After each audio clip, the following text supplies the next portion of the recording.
All right. Hello and welcome to the video. My name is Wade Daniel Smith, and this video is about Isshinryu Karate and the top 10 most devastating strikes and submission combos that I can think of from Isshinryu Karate. And there's other ones, but that are still MMA legal, and two of these actually need to be banned for safety reasons. Um, and I'll get to them when I get to them. You'll see why they need to be banned. All right, so number 10, I think, and this is subjective, it could be higher ranked than number 10, is a Seisan Kata wrist grab of a punch. It's an outside circle block and a wrist grab of the incoming punch, and then you quickly grab their elbow and turn the elbow up, which is going to do this number to their arm, and then you can grab under their elbow with your other free hand at this point, and then you have free reign to deliver palm heel strikes and elbows of your own to their face. And basically, the ref is going to stop the fight due to unanswered strikes. That's number 10. If they don't even tap out directly, because they might even tap out directly before you have to throw any strikes. The full wrist lock with combined striking. It's still possible to do the full wrist lock to your opponent in some situations, even without breaking the no grabbing the gloves rule. If you ever get your opponent's hand pinned in this situation, all you have to do is press down really hard right there with one hand and pull up on the elbow, and then you crank back with force. You don't even have to grab the glove. You just press down on their knuckles, all right? And that gives you an insane amount of leverage against their wrist and the inside muscles, ligaments of the forearm and bones. And then you crank out and down and back all at the same time, and then you knee strike or kick with your legs, and the ref will stop the fight due to unanswered strikes. All right, that's number 9. Number 8 is a double cross arm lock with combined striking. This is really hard to get on your opponent, but basically you get your opponent by their wrists without grabbing the gloves, and their wrists are crossed like this, but your arms are not crossed. There's at least one way to do this that involves one of the other techniques I'm going to list later on, all right? But then from here, you knee strike and kick them in the abdomen over and over, and because their wrists are crossed, you have a leverage advantage on them, and you'll always get your kicks off better than them, all right? And then the ref will eventually stop the fight due to unanswered strikes. The person's hands are both pinned, so they cannot tap out. They would have to shout, "I quit," and verbally submit if they want to submit. That's number 8 on the list. Side arm control with some combined striking. Side arm control can set up a double cross arm lock, all right? So side arm control with combined striking. I say following a parried hook punch or other telegraphed punch being parried. Here you kick their guts out and back fist or hammer fist to the face until ref calls fight due to unanswered strikes. That is number 7 on the list. Number 6 is a hammer lock variant, which we call Sword of Destruction in Isshinryu. I'm not sure which style this was absorbed into, but Isshinryu teaches this to white and yellow belts, along with 5 swords, which I did not put on this list because I'm pretty sure 5 swords is already banned because it involves strikes to the neck. All right, but Sword of Destruction does not necessarily require strikes to the neck. So anyway, this is assuming a hammer fist is coming in, which every once in a while they even throw hammer fists in MMA. So when the hammer fist comes in, you high double bone block the hammer fist. So this is the opponent's arm. This is my arm. You high double bone block the hammer fist, and then you catch their arm in a hammer lock. With the other arm, you turn the elbow back this way. Once you get it turned over, you have them locked, and you can bend them all the way back to the ground and release and palm heel them in the face over and over with the other hand. I have that listed as number 6. All right. And then number 5, I have standing backbreaker, which there's a couple techniques later on for getting a standing backbreaker on someone easier than this. But a standing backbreaker can be a hook punch coming in. You parry and windmill block the hook punch, and you pass their standing guard, and then you go into standing backbreaker position. and lace your hands together like this, not like this. If you do this, you might break your own fingers. If you do this, the worst case scenario is you have to release your grip later, which might not even be a bad thing. All right. When you standing back breaker, you push back with your shoulder and elbow into the neck, and it actually puts pressure on the neck, but it's not enough to break their neck, but they're going to tap out due to sheer pain on the back and neck. All right. This one does not need to be banned because you're very unlikely to actually break their neck or back. It's just really painful and makes them quit. Let's see. The next one is reverse neck breaker, and this one should be banned, but it presently is not. All right, so this is an instant tap, and I write it works a lot like the standing back breaker, and I write be careful not to actually break their neck, but this one should be banned anyway. And then that's number 4. And then number 3, standing on the back of the knee of a kneeling opponent, which for some reason is still illegal. You're not going to hurt them seriously, but the pressure point hurts like hell, and they'll either tap to it or they're going to tap to what you're about to do to them. This allows you to easily set up number 2 below, or set up rear naked choke or reverse neck breaker or standing back breaker. All right, so that's standing on the back of the knee of a kneeling opponent. And then number 2, disarmor, which is Becky Lynch's finisher, which is much older than Becky Lynch. And I write that it takes some work to set this up and do it correctly, but number 3 above helps you set it up very easily. And then number 1 on this list is the Naihanchi clenched elbow strike, which is I can still hit with around 2,000 pound force with this submission striking combo. And I write that some professional boxers can probably be cross trained in this strike to hit with close to 3,000 pound force. So for that reason, this needs to be banned in MMA, especially in weight classes from middleweight and above, where people can actually hit with 2,000 plus pounds.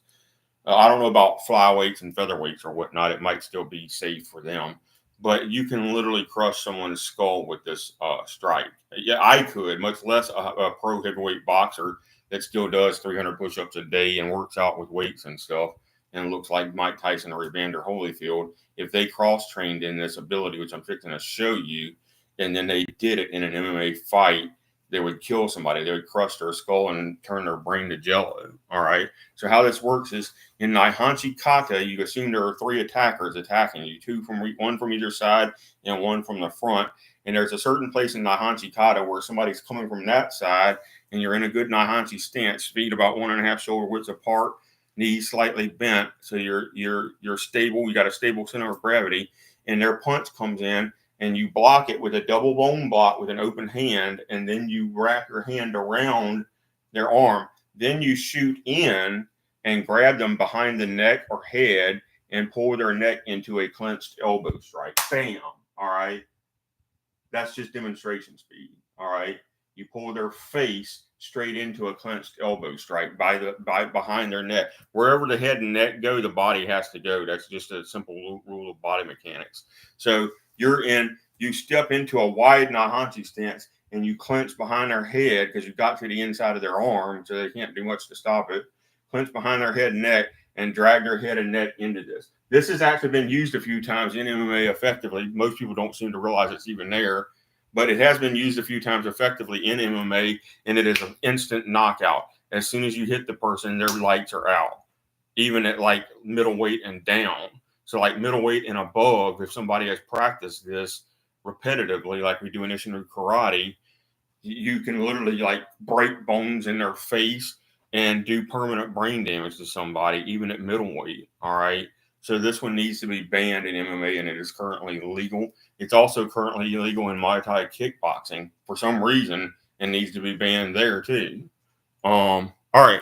So those are legal in MMA. So free game. Even though they should be banned definitely from middleweight and above in MMA. The Naihanchi smash and the neck breaker should be banned, but they're not. All right. Then there are 2 more honorable mentions, which subjectively could be on the list. And I've never seen either of these used in MMA because the MMA fighters flat out don't know them. All right. They're just as good or better than the submissions that are used in MMA. All right. So one of them is called the full arm bar. And what you do is, let's say I'm the person being submitted. You're going to drag me forward by my wrist. Okay, no grabbing the gloves, because grabbing the gloves, you could put a front wrist lock on in addition to the full arm bar, and then I would tap even easier. But no grabbing the gloves rule means you got to grab me up here on the wrist and drag me forward with my elbow down. All right. Then you're going to lock my elbow to the inside of your thigh. You're going to lay down on the ground and lock my elbow to the inside of your thigh. And you're going to press your foot up against the inside of my neck. All right. And just push off of my neck and pull my arm straight out. And if the person does not tap, it's going to dislocate their collarbone or hyperextend their elbow, but they will tap pretty soon. All right. That is called the full arm bar. You're going to drag me forward. It works a lot like the cross arm breaker, but your fulcrum is going to be against the inside of their neck, against the side of their neck, and it's going to either hyperextend the elbow first, or depending on their body mechanics, hyperextend their collarbone and dislocate their collarbone, and they're going to tap. All right. It's called the full arm bar. It's one of the first 8 submissions I ever learned as a yellow belt in Isshinryu Karate when I was 12 years old.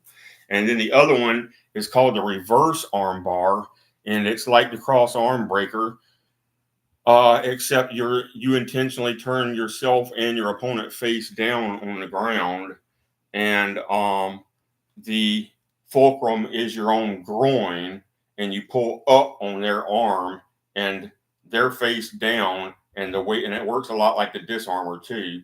And you pull up on their arm and hyperextend the elbow. All right. So that's the full arm bar and the reverse arm bar. And I've literally never seen either of those used in MMA. But they're just as good, if not better, than the ones that are used in MMA. Let me think.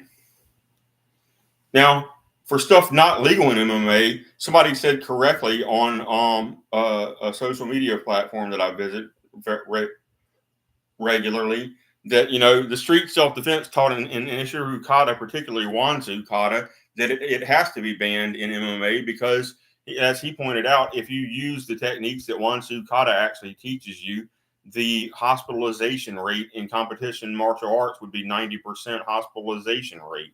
All right. That's how effective this stuff taught in Wansu Kata would be if it was still legal, because it used to be legal. And for some reason, they just didn't have anybody that knew it the first couple seasons of the MMA. All right. And I am not joking or exaggerating about this. When they had no weight classes, the first 8 seasons of the UFC, if my sensei had fought Royce Gracie in his prime versus Royce Gracie's prime, which would be 32 years old versus 30 years old, my sensei was 245 pounds, 4th degree black belt, Isshinryu black belt, heavyweight. Around the same time, he was also already max level in Krav Maga. He already had a black belt in Gracie Jiu-Jitsu, and he was also a 2nd degree Shotokan black belt. He tested out of the entire syllabus of Krav Maga based on his Isshinryu knowledge. It took about 30 days to do the test out, and then he had to meet the minimum requirements of time once he tested out, just to get the rank. But he tested all the way to max level in Krav Maga in a 30-day speed test. All right. And then once he met the minimum time requirement, they went ahead and gave him the max level in Krav Maga. And he told me that himself. All right.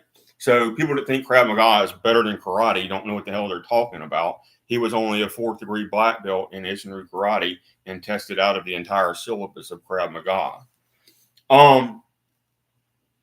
So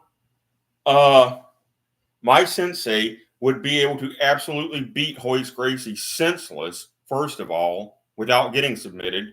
And then secondly, if he wanted to submit Royce Gracie, he could submit Royce Gracie, because he knows about 800 submissions that Royce Gracie does not know and has never even seen in his life. All right.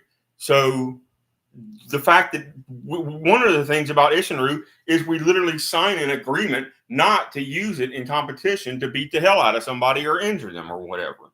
All right. So that's one of the things that they do have competition Isshinryu Karate, but you sign an agreement not to intentionally injure somebody with the techniques. All right.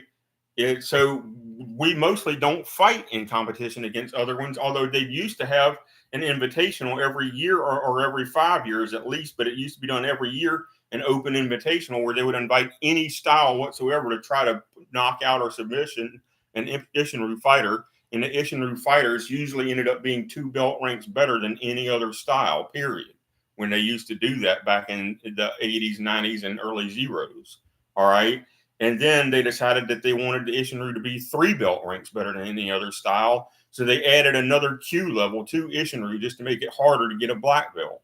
And they taught you all of the black belt moves from every other style at brown belt just to make you better than every other style. And that's how Isshinryu is. We absorb the best of every style when we train. They teach the lethal moves to white belts and yellow belts and blue and orange and green belts because they need to know it for street self-defense if they ever get in a fight in street self-defense. But what do they teach after those moves for belts is how to beat the lethal moves. All right? That's what belts above green belt are in Isshinryu Karate, is how to beat somebody that knows how to kill you in one hit. All right. That's the end of the video. Thank you very much.